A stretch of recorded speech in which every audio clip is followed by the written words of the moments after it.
I've got a long homily this morning. 16 pages, by the way.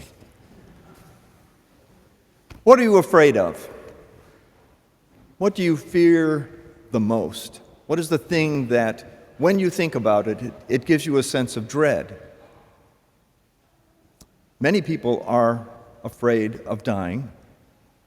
Many more are afraid of being alive when the end of the world happens. Because, of course, if you've read the novels and watched the movies, it'll be a horrible thing. When I was teaching religious education, I came in one morning, I was teaching the 6th and 7th grades, and for those of you who have children who are that old or who have taught religious ed, know that the 6th and the 7th graders are a lot of imagination and sometimes a lot of trouble.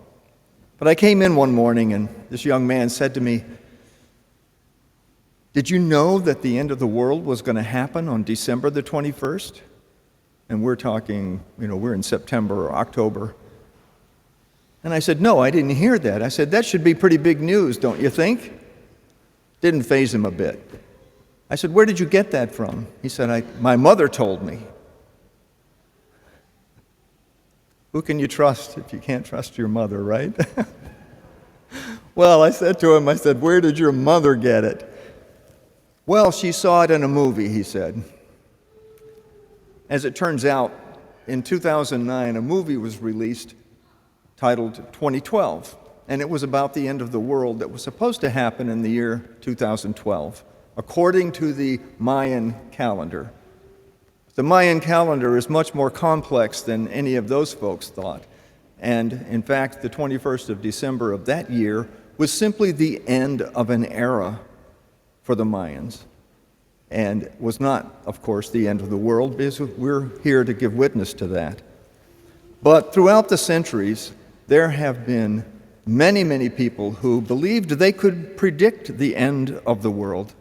And some did it giving the day and the month and the year and sometimes even the hour. But again, we're here this morning. All of those predictions did not come true. And indeed, Jesus says, no one knows, not even he knew, but only the Father knew. And I have here I don't know if I can make the impression I intend to make, but this is 16 pages of predictions of the end of the world that have been made since the beginning of the Christian era. These are from the 1st century, and of course these go down to the places where science says that the sun is going to become too large and it will melt the earth and the moon will fall out of the sky and all that stuff. That's going to happen billions of years from now. So what are you afraid of? Our readings this morning are taken from the context of prophecies of the end of the world. The book of Daniel, which began our readings, this reading begins with "in those days."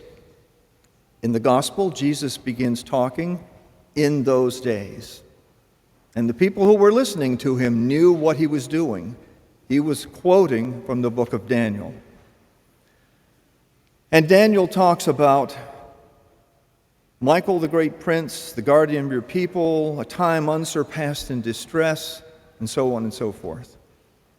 Well, it just so happens that Daniel probably didn't live to see it, but in the year 167 BC, oddly enough, 33 years before Christ was born, a man named Antiochus IV Epiphanes conquered Jerusalem and the Hebrew people.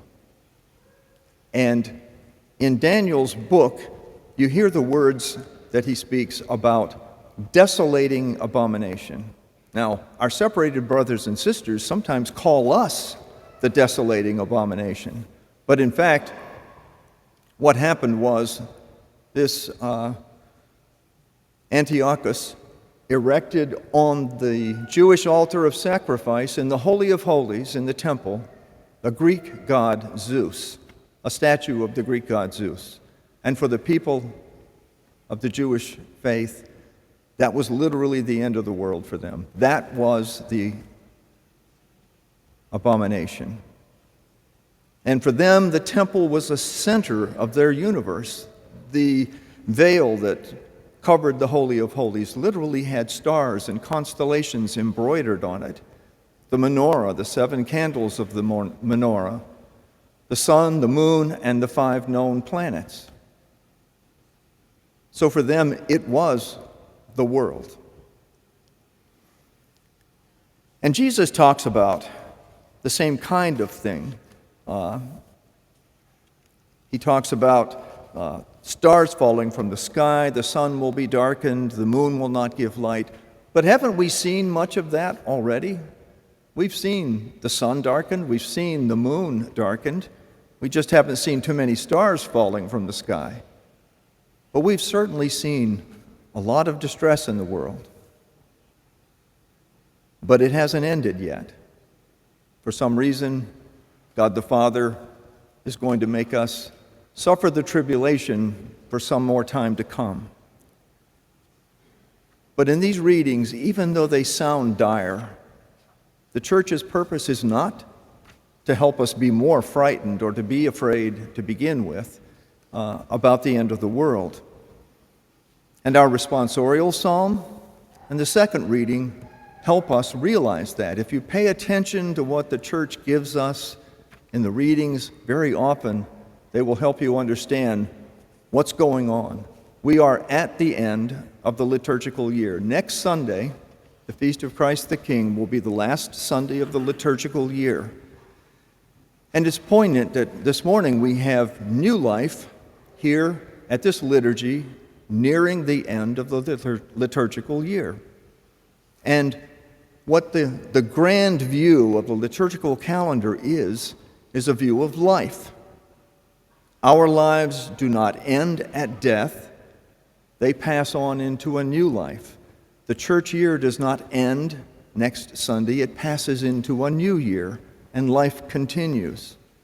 And so the church is reminding us to be courageous in our Christian Catholic faith. That if we live our faith, if we live the gospel of Jesus Christ, that your hearts will be glad, your soul will rejoice, your body too will abide in confidence, because anxiety and worry bring nothing but illness. They don't bring happiness, that's for sure. Because the church gives us those things we need to help us trust in the promises that God has made to us, to trust in the salvation that Jesus died for us for.